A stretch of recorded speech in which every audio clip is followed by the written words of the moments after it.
புதுசா paleo follow பண்ற ஒரு நண்பரோட கேள்வி, குழுவுல ரத்த பரிசோதனை போட்டு டயட் வாங்கி ஃபாலோ பண்றேன் சார், 3 மாசம் ஆச்சு 4 மாசம் ஆச்சு எனக்கு பெரிய ரிசல்ட் இல்லை அப்படின்னாரு. நீங்க என்ன பண்றீங்க அப்படின்னு கேட்டேன். காலையில எழுந்ததும் பட்டர் டீ சாப்பிடுவேன், பிரேக்ஃபாஸ்ட்டுக்கு 3 முட்டை வித் வெங்காய தக்காளிலாம் நிறைய போட்டு பொரியல் மாதிரி சாப்பிடுவேன்.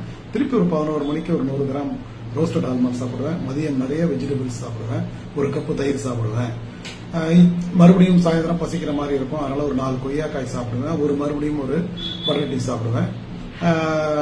நைட்டு ஏதாவது ஒரு நான் வெஜிடேரியன் பன்னீர், அதோட ஒரு 2 ஆம்லேட் சாப்பிடுவேன் சார் அப்படின்னு சொன்னாரு. வேற என்ன பண்ணுவீங்க? இடையில பசிச்சுன்னா எப்போதுமே என் கார்ல நான் ரோஸ்டட் ஆல்மண்ட்ஸ் வச்சிருப்போம், அதை எடுத்து சாப்பிடுவேன் அப்படின்னு சொன்னேன். இதைத்தான் நம்மளுடைய நூல் ஆசிரியர் என்ன சொல்றாரு அப்படின்னு பாத்தீங்கன்னா, ஹை கார்ப் பேலியோ அப்படின்னு சொல்றோம். ஸோ ஆரம்ப கட்டத்தில் பேலியோக்கு உள்ள வரும்போது நம்மளுடைய நெட் கார்போடைய அளவு 40 கிராம் குள்ளர இருக்கணும்.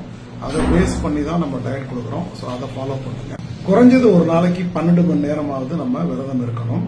நைட் 9 மணிக்கு சாப்பிட்டா காலையில் 9 மணி வரைக்கும் எதுவுமே சாப்பிடாம இருக்கணும், இன்க்ளூடிங் காஃபி டீ கூட சாப்பிடாம இருக்கணும். அப்பதான் பேலியோ ப்ராப்பரா இருக்கும். 3 வேளை உணவு மட்டும் போதும்.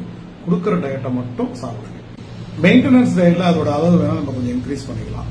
அதனால சரியான பேலியோவை ஃபாலோ பண்ணுங்க. இந்த மாதிரி பேலியோலே இருந்தாலும் கண்ணாங்கன்னு சாப்பிடாதீங்க.